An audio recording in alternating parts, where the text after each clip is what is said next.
अस्सलाम वालेकुम न्यूट्रिशंस, कैसे हैं आप लोग? खैरियत हैं? ठीक ठाक। न्यूट्रिशंस, हमने स्ट्रक्चर ऑफ मॉलिक्यूल केमिस्ट्री का चौथा चैप्टर स्टार्ट किया हुआ है 9 की क्लास में से। पिछले चैप्टर में भी बता चुका हूँ न्यूट्रिशंस कि दुनिया में जितने भी हमारे पास एटम्स होते हैं सिवाय नोबल गैसेस के, वो मोस्टली आपको फ्री नेचर में यानी फ्री की हालत में मिलेंगे। ये मोस्टली आपको कंबाइंड स्टेट में मिल रहे होते हैं। और ये क्यों कंबाइंड होते हैं, इनके पीछे रीजंस क्या है, ये मैं पूरा डिटेल से पिछला अपना टॉपिक में ये सारी चीज़ डिस्कस कर चुका हूँ कि इनको ज़रूरत होती है स्टेबिलिटी को हासिल करने के लिए। और ये स्टेबिलिटी इसको कैसे हासिल होती है, जब एक एटम इलेक्ट्रॉन लूज़ करता है, दूसरा उसको गेन कर रहा होता है। यानी इलेक्ट्रॉनों का हासिल करना और गेन करना, लूज़ करना और गेन करना होता है। एक लूज़ कर रहा होता है, दूसरा उसको गेन कर लेता है। यानी अपने मतलब के लिए ही एटम आपस में जुड़े होते हैं। इनका आपस में ऐसे समझें कि इनका मतलब ही पूरा होता है, मतलब की दुनिया है। और एटम्स में भी यही चीज़ें हैं कि एटम्स एक दूसरे की नीड्स को फुलफ़िल कर लेते हैं। और जब इनके नीड्स फुलफ़िल होते हैं, इनकी ज़रूरतें पूरी होती हैं, तो ये आपस में जुड़ जाते हैं। समझ आ रहा है ना?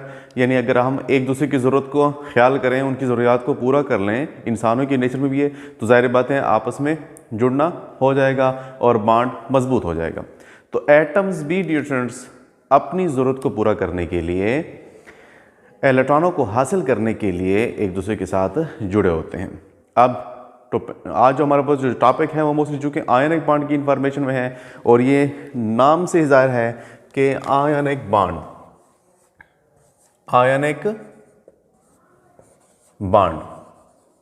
ड्यूट्स, लेक्चर को एंड तक देखिए।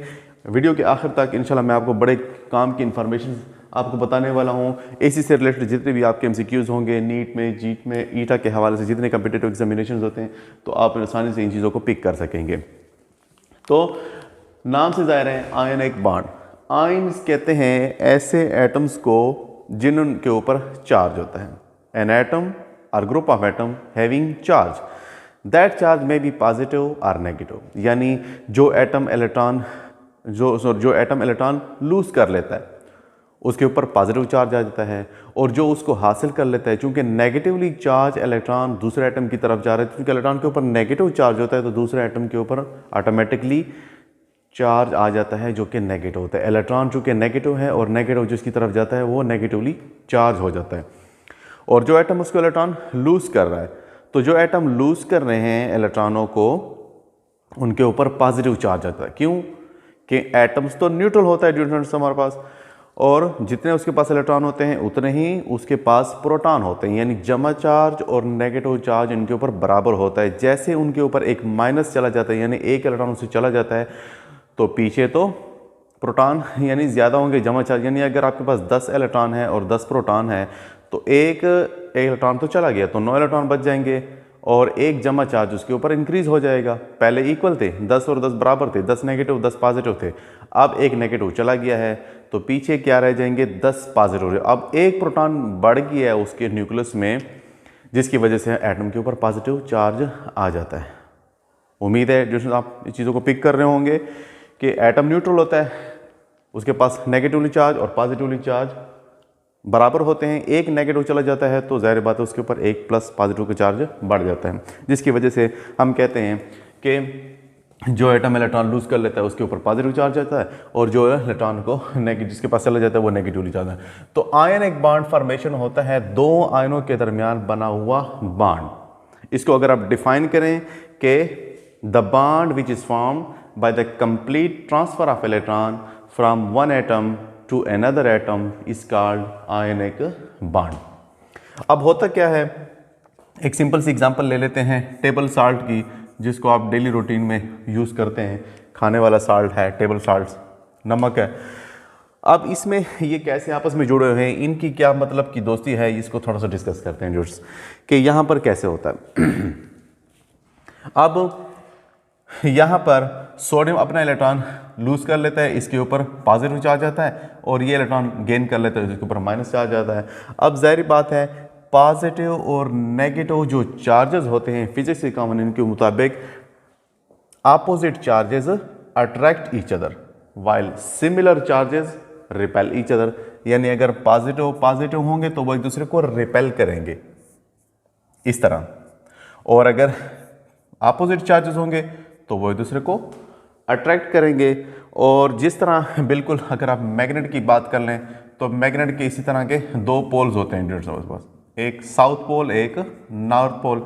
इसी तरह अगर दूसरा मैग्नेट है तो उसको भी आप ऐसा अगर हम बना लें तो उसका एक नॉर्थ पोल दूसरा साउथ पोल। अब ये साउथ पोल और नॉर्थ पोल एक दूसरे को आपस में अट्रैक्ट करेंगे, opposite poles attract each other.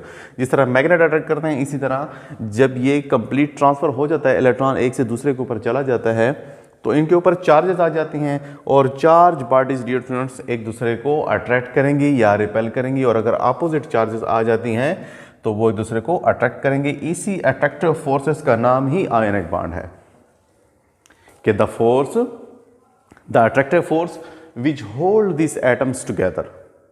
ये ऐसा है जैसे ग्लू के जरिए आप किसी चीज़ों को आपस में ज्वाइन कर लेते हैं, इसी किस्म की ज्वाइनिंग हो जाती है इनके दरम्यान में और ये आयनिक बॉन्ड क्रिएट हो जाता है। अब आते हैं ये कैसे बनते हैं यूनिट्स हमारे पास तो इनकी क्या ज़रूरत है इलेक्ट्रॉनों को लूज करने की या गेन करने की। वैसे तो पीरियोडिक टेबल में सोडियम बिल्कुल पहले ग्रुप के अंदर पड़ा हुआ है, क्लोरीन लास्ट में पड़ा हुआ है। तो ये कैसी इनकी ज्वाइनिंग हो जाती है। मोस्टली आपको ये भी बताते चलूँ कि ये आयनिक बॉन्ड फॉर्मेशन हमेशा मेटल्स और नॉन मेटल्स के दरमियान बनता है। मेटल्स वो होते हैं जो आसानी से इलेक्ट्रॉन लूज कर लेते हैं, नॉन मेटल वो होते हैं जो आसानी से इलेक्ट्रॉन को गेन कर लेते हैं। सोडियम का एटॉमिक नंबर जो हमारे पास 11 होता है। अगर आप इसकी इलेक्ट्रॉनिक कन्फिगरेशन करें तो पहले शेल में 2 इलेक्ट्रॉन होते हैं और उसके सेकंड शेल में 8 इलेक्ट्रॉन हो जाते हैं। तो 8 और 2 10 हो जाएंगे, चूँकि 11 है तो आखिरी शेल में हमारे पास 1 इलेक्ट्रॉन हो जाएगा। 8 और 2 10 और 1 11। हमेशा मैंने आपको पिछले लेक्चर में बताया था कि एटम को अपने वैलेंस शेल के इर्द गिर्द या तो 2 इलेक्ट्रॉन चाहिए या उसको 8 इलेक्ट्रॉन चाहिए। ये हमें डुप्लेट रूल और ऑक्टेट रूल ने मैंने डिस्कस किया था उसमें कि ऑक्टेट रूल होता है कि उसमें एटम्स अपने इर्द गिर्द 8 इलेक्ट्रॉनों को पूरा करना चाहता है और डुप्लेट 2 इलेक्ट्रॉनों को पूरा करना चाहता है। ये ऐसा क्यों करते हैं? क्योंकि हमारे पास पीरियोडिक टेबल के जो आखिरी हमारे पास ग्रुप है ना, जीरो ग्रुप जिसको हम कहते हैं या नोबल गैसेस जिसको हम कहते हैं, कि इनकी आखिरी शेल्स में जैसे हीलियम है तो उसके आखिरी शेल में 2 इलेक्ट्रॉन होते हैं, जबकि उसके नीचे वाले में देखें तो सब में जो है ना उनका ऑक्टेट कंप्लीट होता है, उनकी आखिरी शेल में आपको 8 इलेक्ट्रॉन मिलेंगे।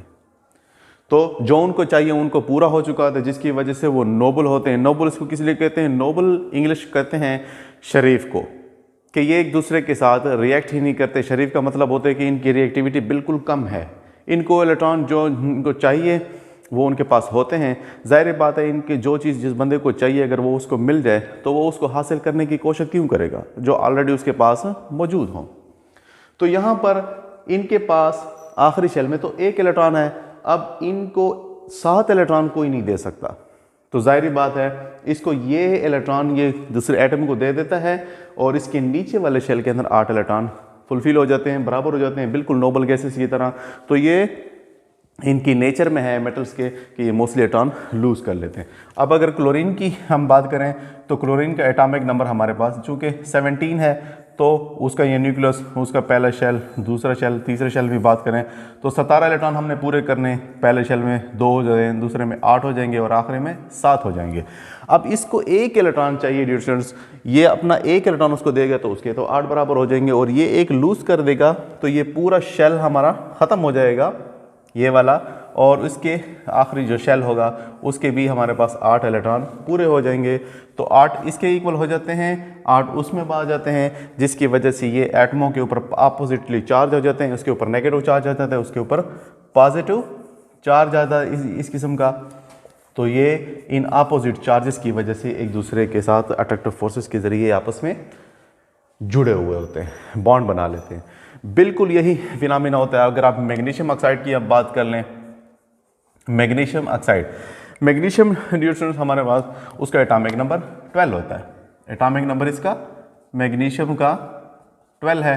तो सिमिलरली ये उसका न्यूक्लियस है, उसके इर्द ये पहले में 2 इलेक्ट्रॉन हो जाएंगे, दूसरे में 8 हो जाएंगे और आखिरी शेल में हमारे पास इसके 2 इलेक्ट्रॉन हो जाएंगे।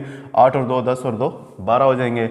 अब ये जो 2 इलेक्ट्रॉन है जो आखिरी शेल के अंदर मौजूद है, जिस तरह मैंने कहा इसको फर्दर 6 इलेक्ट्रॉनों की ज़रूरत पड़ेगी ताकि इसके आखिरी शेल में 8 इलेक्ट्रॉन पूरे हो जाए। अब 6 इलेक्ट्रॉन उसको कोई नहीं दे सकता, तो जाहिर बात है इसने ये अपने 2 इलेक्ट्रॉन किसी को डोनेट कर लेता है। यहाँ पर अगर आप ऑक्सीजन की बात कर लें तो ऑक्सीजन का एटॉमिक नंबर डियर हमारे पास 8 होता है। और उसकी इलेक्ट्रॉनिक कन्फिगरेशन कर लें तो पहले शेल में 2 इलेक्ट्रॉन हो जाएंगे और आखिरी शेल में हमारे पास 6 इलेक्ट्रॉन हो जाएंगे। तो ये अपने दोनों इलेक्ट्रॉन उसको डोनेट कर देते हैं ऑक्सीजन को, जिसकी वजह से उसके पास 8 इक्वल बराबर हो जाते हैं और ये इसका आखिरी शेल ख़त्म हो जाता है क्योंकि इसके नीचे वाले शेल में 8 इलेक्ट्रॉन बराबर हो जाते हैं। तो इसके आखिरी शेल में भी 8 इलेक्ट्रॉन बराबर हो जाते हैं और उसके आखिरी शेल में भी 8 बराबर हो जाते हैं, जिसकी वजह से इनकी जो नीड्स है वो पूरी हो चुकी होती है।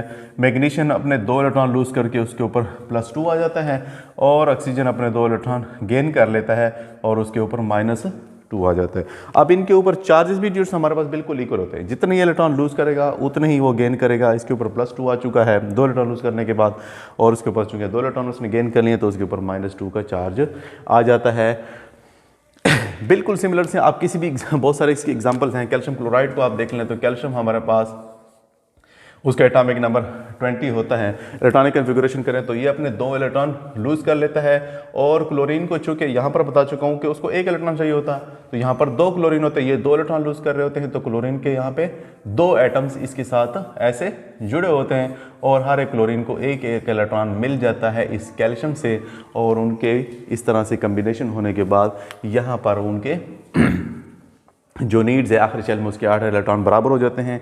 अच्छा, यहाँ पर डियर स्टूडेंट्स हम इनको बॉन्ड से कभी भी शो नहीं करते, यहाँ पर इसको हम ऐसे बॉन्ड से सॉलिड लाइन से हम शो नहीं करते।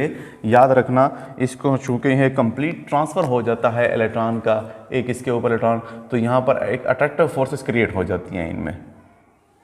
जिस तरह मैग्नेट और दूसरा मैग्नेट आपस में एक दूसरे को अट्रैक्टिव फोर्स खींच रहे होते हैं, अब उनको हम देख नहीं सकते लेकिन हमें महसूस होता है कि ये एक दूसरे को अट्रैक्ट कर रहे होते हैं।